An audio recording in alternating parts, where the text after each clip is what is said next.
Hello all of you Viking loving people! Today we are going to present Harald Hairfager. Yes. Hairfair. And we are telling us stories from his life. And some sagas around his stature.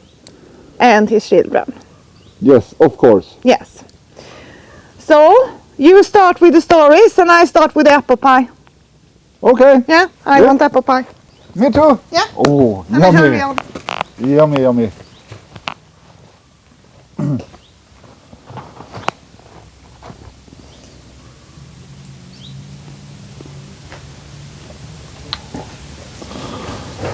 So, as the introduction said, we are going to speak a little about Harald Hairfair today. He was the Norwegian king that united all of Norway, so to say. And by that, Norway's first true king. Harald was son to Halvdan Svarti, and he inherited at the start Vestfold and Uppland. Harald was born around 850 and died 933, therefore 83 years old. That's quite a remarkable age during the Viking era. He was king from around 872 to 933, where he gave away, he divided his kingdom to his children. We say 872 where the Battle of Hrafsfjord was. That was the final fight and battle, so to say, where the last of Norway had to bend under his rule. Harald, he made alliance with Jarl Håkon. Jarl Håkon Grotjardsson. And through that he got Trøndelag and later the rest of Norway. Plus even Värmland and a bit where we have Sweden today, Ranrike, so to say.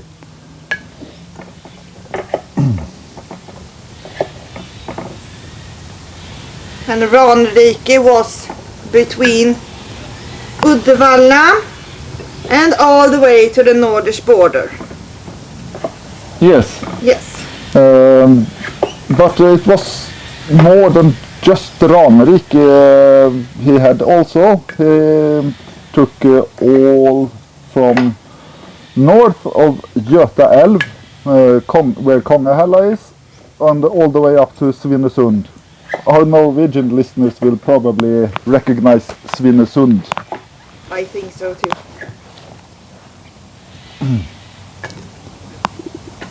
Hárfagri, he was a cunning man, very smart, and he ordered raids on known Viking settlements in Scotland to prevent them from being able to ride his reigns. He made a pact with the English King Athelstan, among others.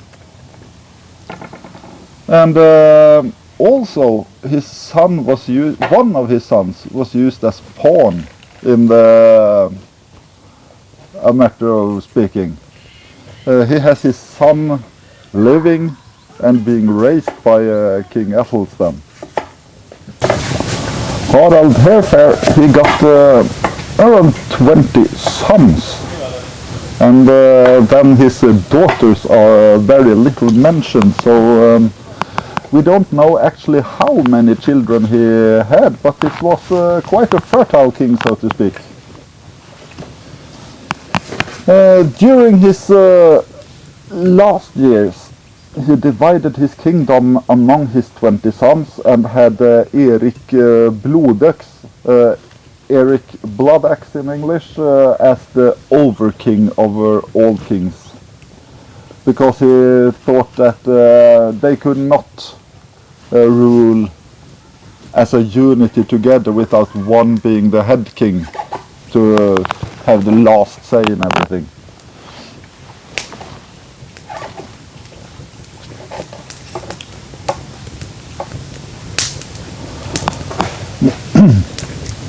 Harald, he was quite known to be he ruled his land with iron fist.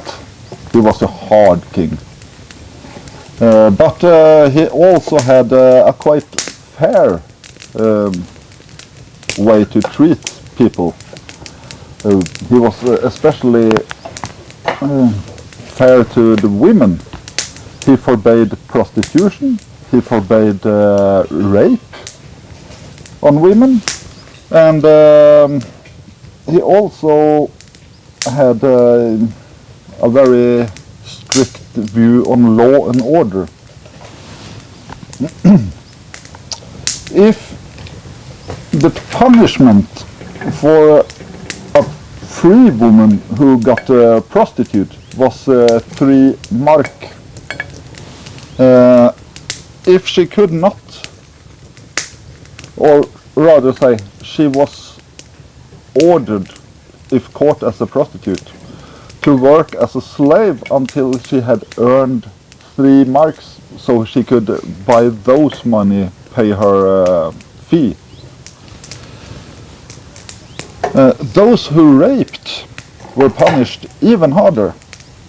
They became outlaws if they could not pay up the penalty of 60 marks. Quite a high amount that time. So, even during the Viking age, there was very much for law and order and a strict type of ruling. And being an outlaw at that time was some of the worst you could get, because you were not protected by the law. You were not allowed to participate in their society, mostly. Yeah, and it was free for all to go and kill them too. Yeah. Yeah. So being an outlaw that time, that was probably the worst thing that could happen to you. Imagine being a jarl, being drunk, go rape a woman, got stripped of everything, and being free to hunt.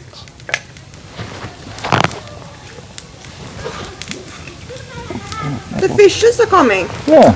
They also want some pie. Yeah. One of Harald's great battles was Battle of Viking. Viking are nowadays Østfold, Akershus, and that regions in Norway.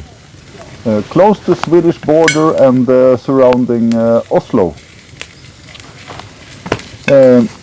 There was rumors that the Svea king Erik Edmundsson took the coast from Göta älv and Kongahälla to Svinesund,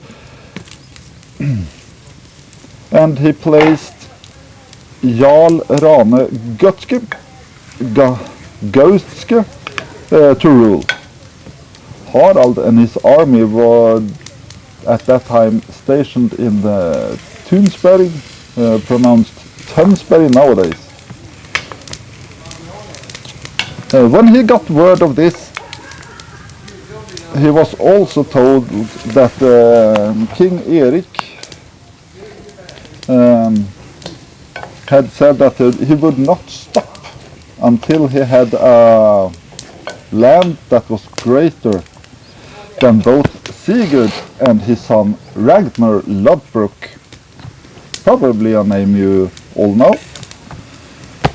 This included Romerike, Vestfold, and all the way to Grønnar and Vingulmark, and all land south of that. To counter this, Oj.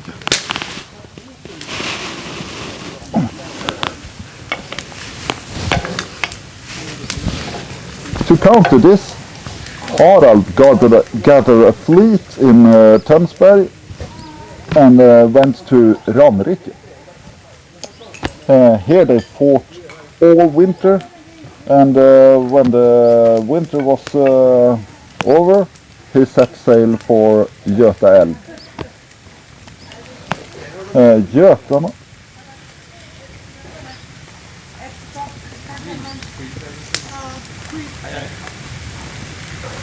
Götarna they had placed poles up by the river to prevent them from landing their ships. Instead, Harald was very cunning.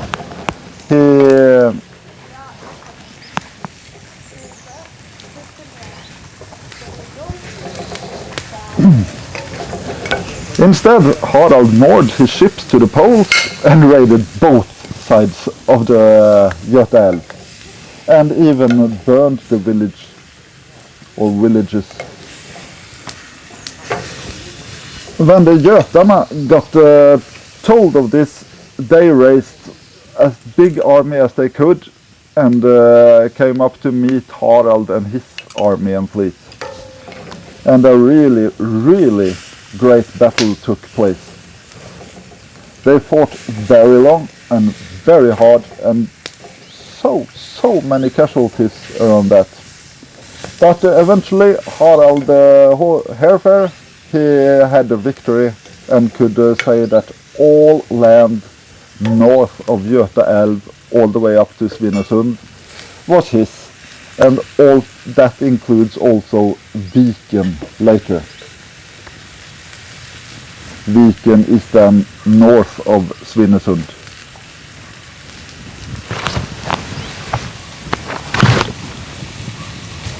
And here I smell a very good apple pie. Yes, it's coming up. Yeah. We love apple pie. It looks absolutely delicious. Yes, and it smells even better. Yes, with cinnamon. I can't smell the smoke from a fireplace longer. Yeah, that's really good. Yeah? Yeah. And I'm sitting in the middle of it. It was kind of smoke in the beginning. So, too bad you can't have this good aromas. Yeah, We need 4D videos, including smells. This is fantastic. Yeah.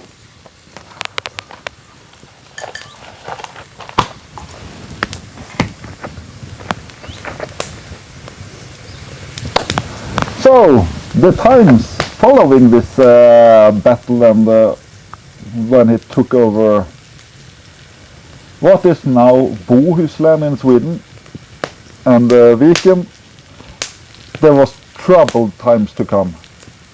Chieftains and other people high in society, they tried to increase their power and their wealth in so to say every way possible they could find. They took it. Hárfagri, he was very busy controlling and uniting his kingdom all this time. One of those who steered the most trouble was Rolf.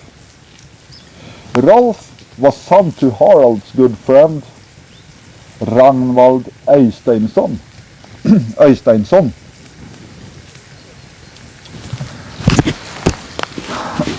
Øysteinsson, he was a jarl in Møre, both south and north Møre, if I remember that correctly.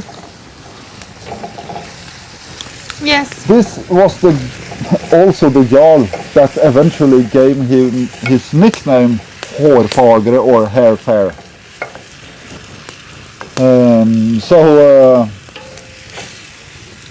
Yeah, this troublemaker's father was the one who actually named Harald Hairfair. Gångerolf, that was his nick, this troublemaker, and that was wonder if it's how true that story is, but it's quite special.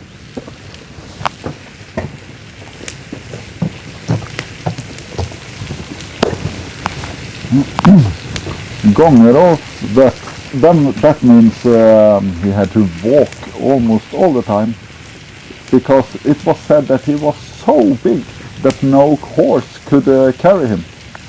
And horses were also very strong that time.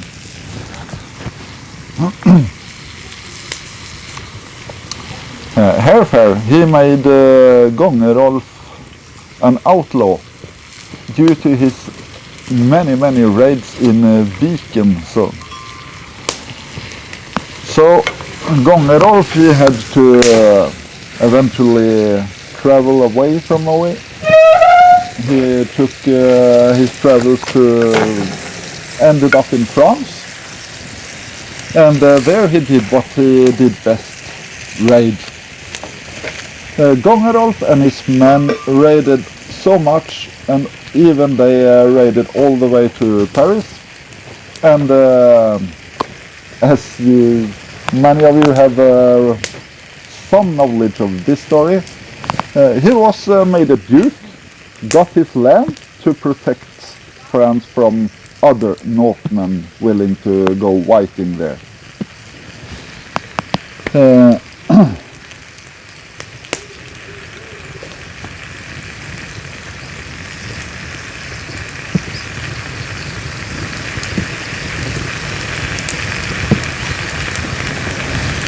This was done in the year 911, and the French king Charles the Simple, funny name for a king, gave him this just to be protected. The Frenchmen also gave him a name Rollo, so that's where Rollo was born, so to speak. Gångerolf became Rollo. Yes. And it's a fantastic story. Yeah. Oh. Now it's off to me to smoke. Oh. Are you hungry? Not hungry, but this looks so delicious that I could probably eat all of it myself. Yeah. But we shall not be greedy. I will be glad just to have a piece of this.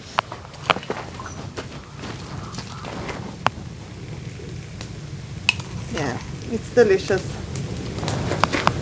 A fun fact about Harald. He had his own skald.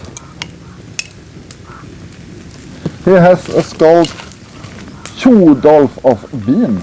And from this guy, Snorri Sturlason, actually have taken most of his citations.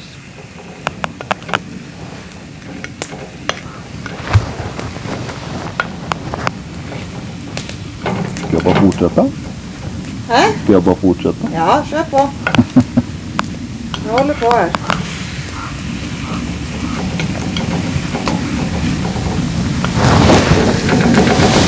Försöker inte få röken i ansiktet. Det är lite svårt. Ja. Nu är de nästan karamelliserade. Det är helt fantastiskt. Ja, några är inte riktigt igenom, men jag känner att vi kör på.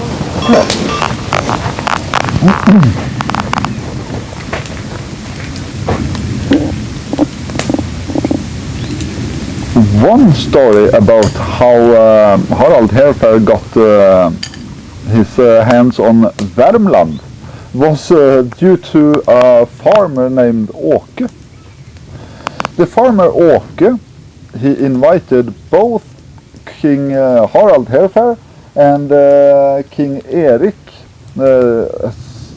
Svea King Erik, to his farm in Värmland. He already had a big farm with great housings, long hall and all that stuff. But he also knew that he could not host both of the kings and their follows at the same building at the same time. So he built a brand new longhouse where he set Harald Hairfair and his company in. And the Svea king, Erik, he had his old longhouse. He made a great feast for both kings, and everything in King Harald Hairfair's remain. It was all brand new, but all the things, cups, everything in the Svea kings, this was also in a very good shape, very beautifully decorated. It certainly would fit a king. But the Svea king were not happy about this. He told Åke privately that he felt poorly behaved. He did not find Åke's hospitality to be fit for him as a great Swede king. So when he was taking his company and to ride back home, Åke followed them, and he was a bit faster, so he reached them and tried to talk good to the Svea king. But the Svea king, he was so angry that he took his sword and cut the farmer Åke. So when the Hairfair and his company couldn't find Åke anywhere around the longhouse or the farm, nor not any place, they set out scouts. They found Åke lying there in the forest dead. And this made Harald Hairfair so angry that he took his men, hunted down every Svea he could find in the whole Värmland, and killed them on the spot. There were no prisoners taken, not a single one. He felt that he had to avenge Åke, and this also made him have Värmland to add Värmland to his kingdom. It was growing quite large and quite rapidly also.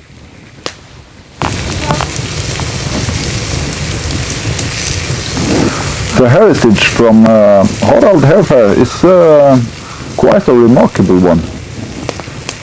He also put Orkney and Jutland, or Shetland as we know it, under his Norwegian rule.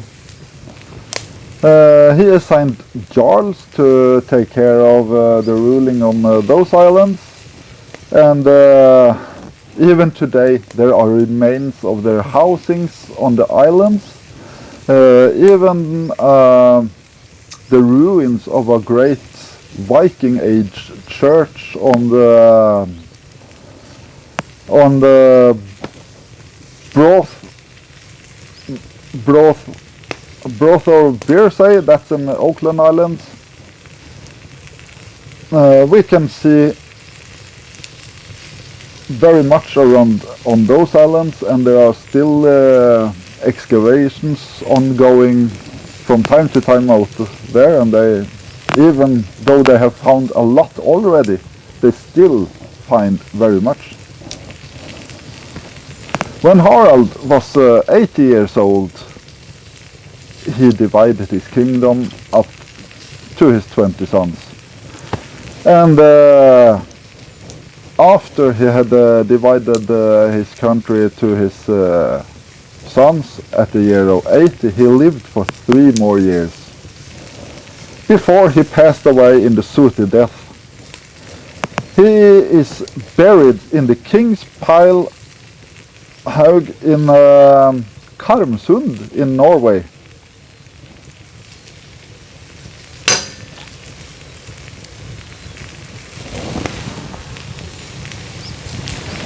Apple pie. Yummy. one of the stories that are quite fascinating is the story about when King Harald Hairfair met the giant Svarti. One winter Harald traveled to Uplandet, and where he was participating in a great Jule feast. And on Jule evening the giant Svarti came outside the door and sent a message to the king that he wanted to meet him. Harald got furious by being disturbed on the Jule evening during the grand feast. So he sent the messenger back that no way, we are not abrupting this. And the giant, also known as Svarti the Finn, he sent the same message again, but added, "It was me who you let build a cottage over there by the hill." With this new message, Harald got a bit intrigued and thought, I follow him home. His advisor, some of his advisors told him not to, but some of them were also intrigued and thought this could be interesting. So when Svarti and Harald came back to Svarti's little cottage, came inside, where his daughter was, Snøfrid. Snøfrid poured a great jug of mead and gave him. Harald took the cup, and he also took Snøfrid's hand at the same time, and he instantly felt that this woman, I need to spend the night with her. So was her beauty and her charisma that even the King Harald, he could not control his lusts. The giant Svarti, he said that that's not an option. You need to what's the word?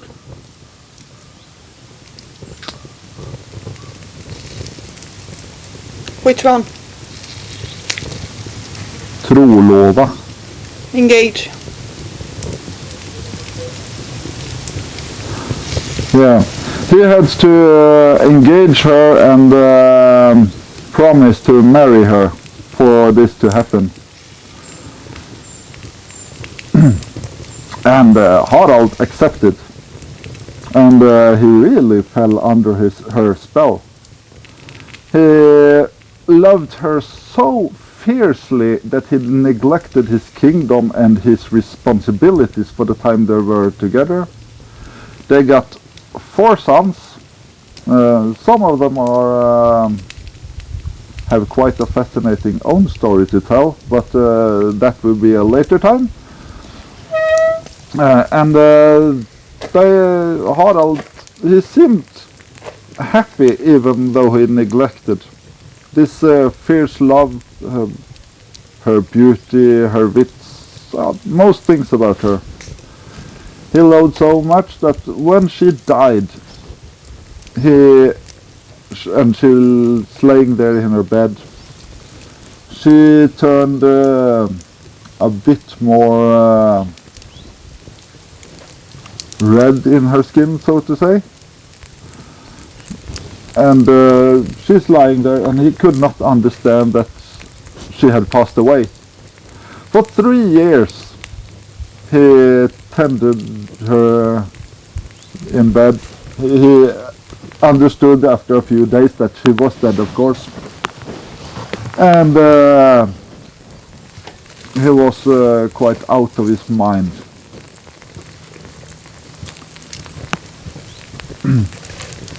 They had to send word for Sturlason the Wise to come and talk sense into him.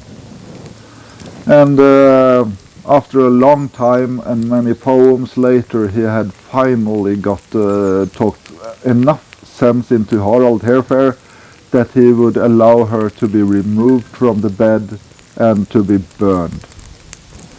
When they removed Snøfrid from her bed, something strange happened. She turned almost purplish in her skin, and all kinds of things crawled out of her body. There were snakes, there were frogs, there were lizards, and all kind of wild creatures before she suddenly turned to ash. A really remarkable story. When she finally had turned to ash, Harald very soon regained his sanity and started to rule as a true king again. So, for his kingdom's sake and his son's sake and quite all of Norway's sake, it was a good thing Snøfrid passed away.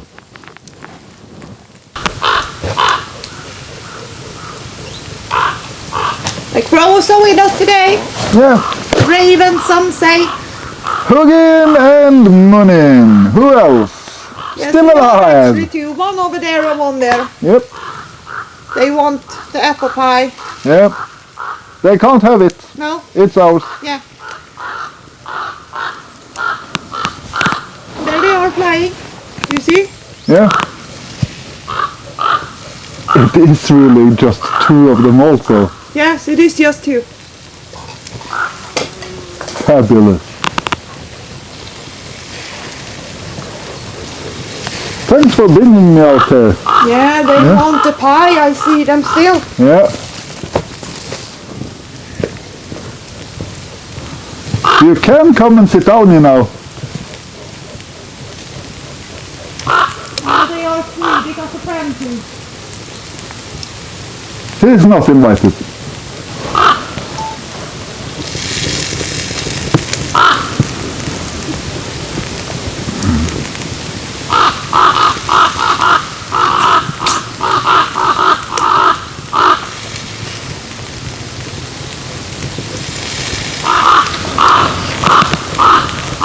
What could be said as Harald Hairfair's final great battle?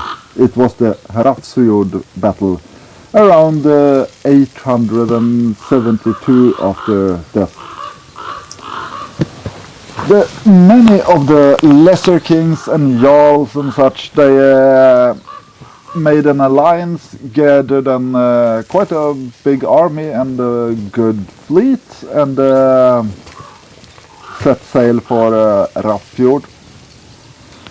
Harald got word of this, and from his reign he gathered the greatest army he could provide.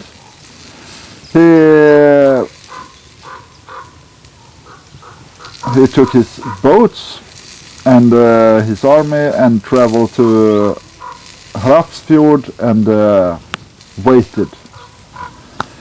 When the opposing army came, of course Harald and his army were already waiting. Took them by surprise, but even so, a very long, hard-fought and great battle took place. They fought fiercely, and at the end of the battles, Harald's ship came across and boarded the ship of a great berserker. This berserker, he was so hard to kill, and he fought valiantly, and just refused to die until he finally fell into the water. Then he had been stabbed so many times that it was not possible. But as a berserker, he was Of course it was possible anyway somehow. But after this final hard and long battle, the last remains of the resistance against Harald was taken down. Some of them, most of them from the opposition died, of course, but some even fled.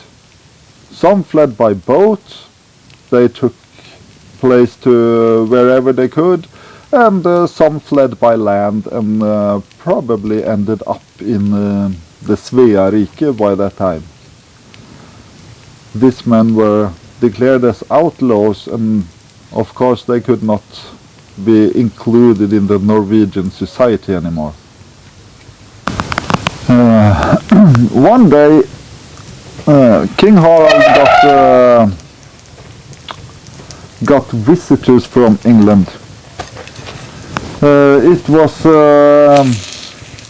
presented to him a very nice sword as a gift by the English King Athelstan, and as soon as he grabbed the sword, took it out to look at the sword, he was told that since he had taken this weapon as a gift and grabbed it the way he did, he was now he has sworn his name to the English king. Harald, he was quite furious about this, and he tried to protest, but his advisors told him that, sorry, you have no option now. You have to follow this or be known as a king who is not following the common procedures and what was the practice. So he had to think out a plan. He took one of his greatest friend and also a huge person with an army to accompany one of his youngest son Håkon down to present to King Athelstan. Well, there they were giving the hospitality of a feast, they were giving room and all what's proper for a kingly visit.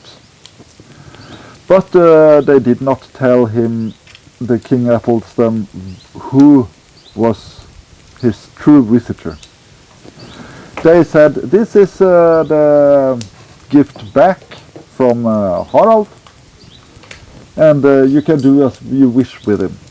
You take him as your own kid, you kill him, use him as a slave, whatever. For the plan was, oh, thank you. The plan was, if he was killed or made a slave, Harald had the right to avenge him, to take revenge. Oh, thank you. Was this for drinking or? No. And if he took him as a son, he was protected by the English king, so it was a win-win situation for King Harald.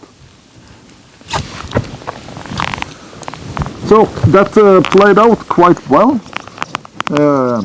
This Håkon, he got a major part in the history later on. Now I have to taste this one. I'm glad I don't have to share with you. Was it good? Yes, it was. It's a bit hot too. Very good. Håkon had an older son, and his name was Erik. Erik, well, he was sent on a Viking raid as early as 12 years old. He was sent over the seas, fighting and not trading stuff, just bringing stuff home.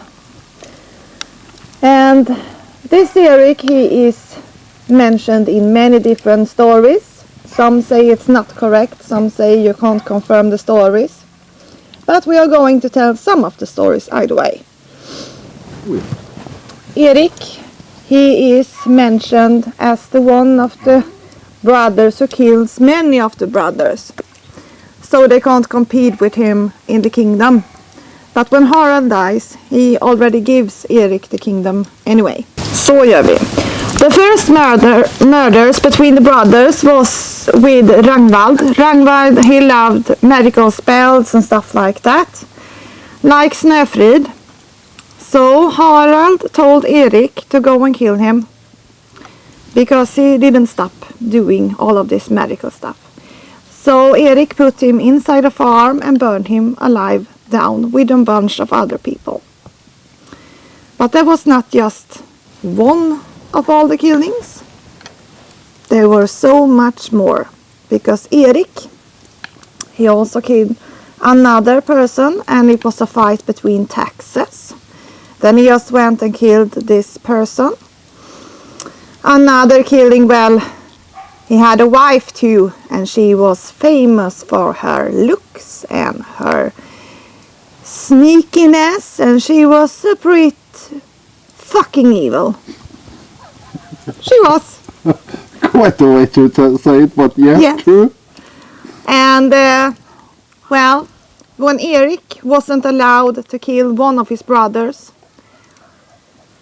then she poisoned him and killed him anyway. And Erik was not to blame because it was his wife who made it.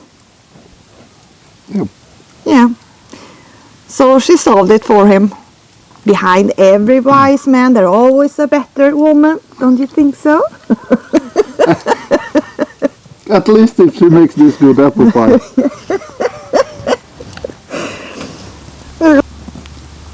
Utter. Håkon Athelstan Fostre. Yes. Yeah. When he got home, he got rid of Erik. Erik was not that great king for the humans around him. No. So then he ran with his wife to Northumberland. Yes. Was it that? Yes, in England. And later on in life, they say it was a nasty death for him. In nastiness, they mean he got betrayed. And they were baptized, Yeah. but probably just for getting people to do what they wanted, because later on, it's when he dies, his wife, he writes a text. And it was nothing Christian at all. It was all Viking stuff. Yeah. Yes. And that's Erik's mål. If you want to read more about it. It's written in poetic Edda style. Yeah, it is. And they say it's an unknown writer. Yeah. But we can all figure it out. Exactly who it is. Indeed. Yep. That's two of his sons. Yeah, 2 of his sons, in 3 if we include the one that got burned inside. Yes. And the one with taxes too. Yeah, that's Yeah. 4. Only 16 to go. Yeah. Yeah. But he was known, and his name is after this. Killing his brothers, what they believe. Yeah.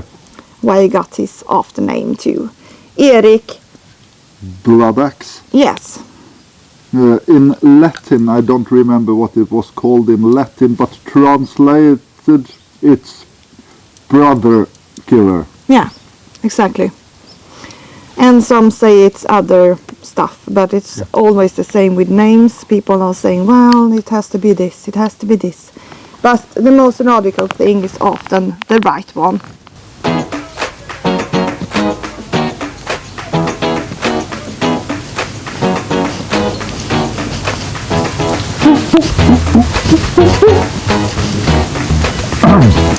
Vet Mary? Cut!